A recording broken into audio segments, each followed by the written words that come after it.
Thank you, Mr. Chairman. I appreciate your considered remarks and the opportunity to bring up this issue before the committee.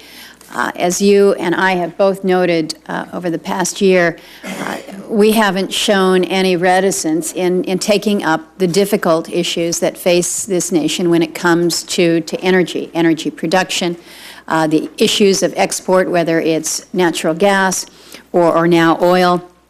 This is what people expect us to do, is take up the hard issues, have considered, thoughtful debate, dialogue, and then where and when appropriate to act on that.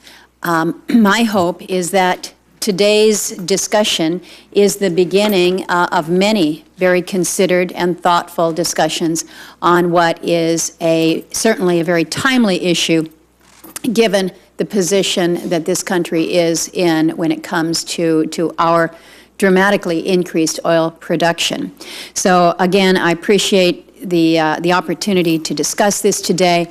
I would note that it has generated a fair amount of discussion. We haven't seen a full hearing room in a while. We've got good representation here on the committee, so I'm pleased to see that. Mr. Chairman, you will recall that you and I were speaking together at the Center for Strategic and International Studies on unconventional natural gas production. It was last year just about this time, I think, maybe a week or so off, but during the Q&A after our presentation, one of the attendees asked us about the ban on crude oil exports from the United States, and you proceeded to answer the question in a very thoughtful manner. And when it came time for my response, I said, isn't it amazing that you're able to ask that question and not be laughed out of the room? Because a year prior to that, it would not have even been possible to have that discussion. So where we have come in just a year in recognizing, again, that as a nation, when it comes to our energy production on several different fronts, the landscape has changed dramatically. And thanks to my colleague at the end here, what we're seeing coming out of North Dakota has really changed the dynamic from an energy perspective. It has helped with our clearly with our jobs and our opportunities, but it's not just North Dakota. It's what we're seeing in Texas. It's what we're seeing in California. Unfortunately, we're not seeing it in Alaska, and I regret to inform my colleagues that we're not going to see the opportunity for exploration up in the Beaufort or the Chukchi this year. Shell has just announced that they are not going to be moving forward in 2014 because of the recent decision by the Ninth Circuit and the lack of certainty from a regulatory and a permitting perspective from this administration. Very troubling to me. But let me get back to where I think we want to take the conversation here this morning. Just a couple weeks ago, I addressed the Brookings Institution. I presented a white paper on the energy trade, and I called at that time for ending the prohibition on crude and condensate exports.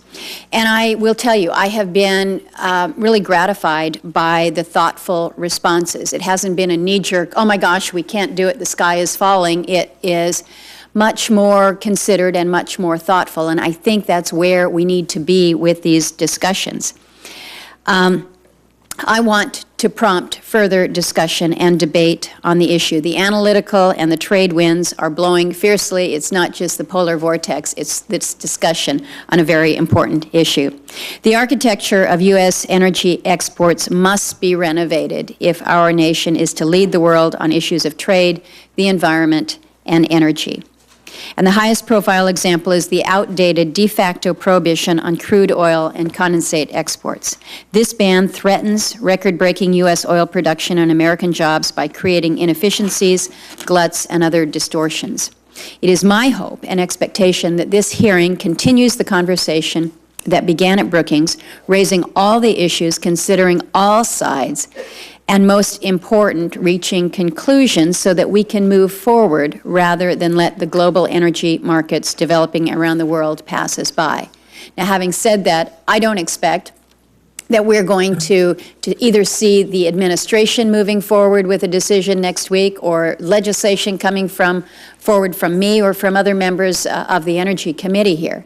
What I am hoping is that we can advance this discussion so that it is clearly understood that from the consumer's perspective, it is understood and appreciated why exports would make sense. The timeliness issue that you bring up, Mr. Chairman, is critically important, because timing is key here.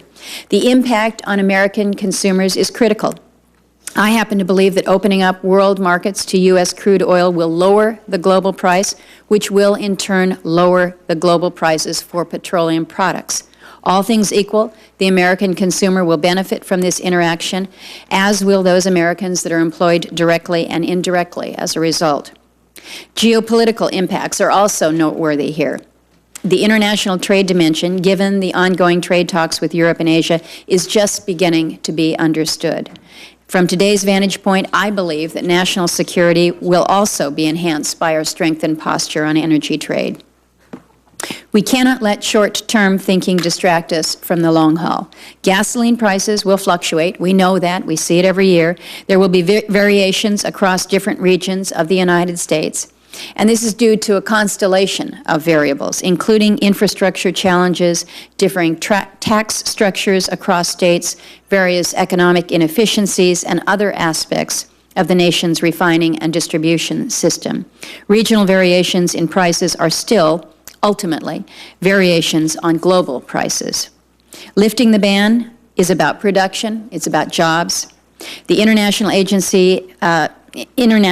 Energy Agency, IEA, has warned that maintaining the ban may actually result in decelerating or shut-in production, which would be to the detriment of the nation's livelihood.